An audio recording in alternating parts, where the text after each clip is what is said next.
তীব্র গরমের পর কলকাতা সহ দক্ষিণবঙ্গে তুমুল বৃষ্টি সঙ্গে ঝোড়ো হাওয়ার দাপট। পুরুলিয়ায় বাজ পড়ে মৃত্যু হলো দুজনের। ছবি দেখতে পাচ্ছেন পার্ক স্ট্রিটে, বৃষ্টি স্নাত পার্ক স্ট্রিট।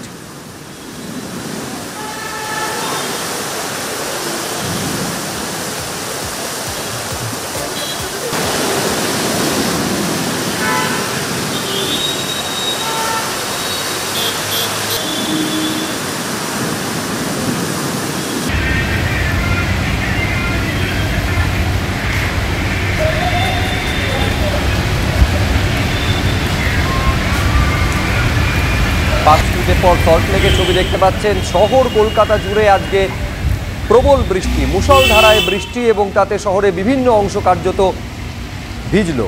আর এবার দেখাবো হাওড়ার ছবি। বুঝতে পারছেন যে জায়গা বদলাচ্ছে কিন্তু ছবি কার্যত একই। সেটা হাওড়া হতে পারে, সল্টলেক হতে পারে, পার্ক স্ট্রিট হতে পারে, বা দক্ষিণ কলকাতার কোনো জায়গা হতে পারে।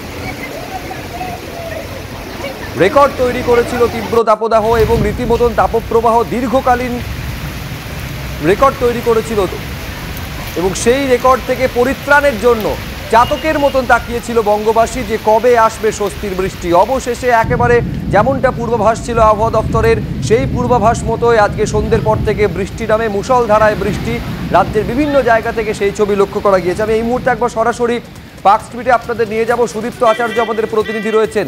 সুদীপ্ত, দীর্ঘক্ষণ বৃষ্টি এবং তারপর ছবি কতটা বদলালো, কতটা অন্যরকম দেখাচ্ছে আজকে, গত কয়েকদিন ধরে পার্ক স্ট্রিটের সন্ধ্যের যে ছবিটা ছিল তার থেকে আজকে রাতের ছবিটা? দেখো, গত কয়েকদিন দারুণ অগ্নিবাণে কিন্তু রাজ্যের প্রত্যেকটা এলাকা রীতিমতো জ্বলে পুড়ে খাক হচ্ছিল, এবং তারপর আজকে সন্ধ্যে 7:30 থেকে কলকাতায় কিন্তু টাপুর টুপুর না রীতিমতো ঝমঝম করে বৃষ্টি নামে, এবং প্রায় 9টা অবধি বৃষ্টি চলে। এবং সেই বৃষ্টিতে কিন্তু সমস্ত যে তাপপ্রবাহ চলছিল, যে দীর্ঘ স্পেল ছিল তাপপ্রবাহের, তাকে কিন্তু রীতিমতো নক আউট করে দিয়েছে এই বৃষ্টি। এবং যেরকম আবহাওয়া দপ্তর বলেছিল যে রাজ্যের বিভিন্ন জেলায়, অন্তত 6টা জেলায় আজকে কালবৈশাখী হবে, উত্তর 24 পরগনা, দক্ষিণ 24 পরগনা, এর পাশাপাশি নদিয়া, মুর্শিদাবাদ, বীরভূম, প্রত্যেক জেলাতেই কিন্তু বৃষ্টি হয়েছে। তার পাশাপাশি সারা কলকাতা কিন্তু বৃষ্টিতে ভিজেছে।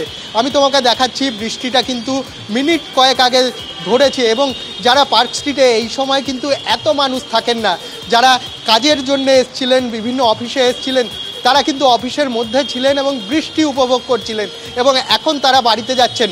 বাড়ি ফিরতে হয়তো তাদের দেরি হচ্ছে, কিন্তু তা সত্ত্বেও তাদের মনে কিন্তু কোনো রকম ক্ষোভ নেই, কারণ যে বৃষ্টির প্রতীক্ষা বাংলার মানুষ করছিল, সেই বহু প্রতীক্ষিত বৃষ্টি কিন্তু এসে পড়েছে।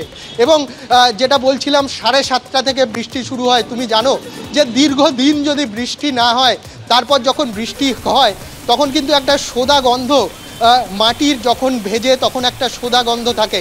প্রথম কয়েক মিনিট সোদা গন্ধ কলকাতার মানুষ পেয়েছেন, কিন্তু তারপর যে প্রবল বৃষ্টি হয়, সেই প্রবল বৃষ্টিতে এতদিনের তৃষ্ণার্ত মাটি, সেই মাটি কিন্তু সম্পূর্ণভাবে ভিজে গেছে, এবং তারপরে সেই সোদা গন্ধ এখন নেই, কিন্তু ঠান্ডা একটা আবহাওয়া রয়েছে। হালকা বাতাস কিন্তু এখন বইছে। যখন বৃষ্টি হচ্ছিল তখন কিন্তু বেশ ঝোড়ো বাতাস বইছিল, এখন হালকা বাতাস বইছে, এবং তার পাশাপাশি এখনও কিন্তু বজ্রপাত হচ্ছে। এবং মানুষ যেটা বলছেন যে বৃষ্টি আরও হোক, তারা আরও চাইছে, এবং আবহাওয়া দপ্তর বলছে আরও বৃষ্টি হওয়ার সম্ভাবনা কিন্তু রয়েছে।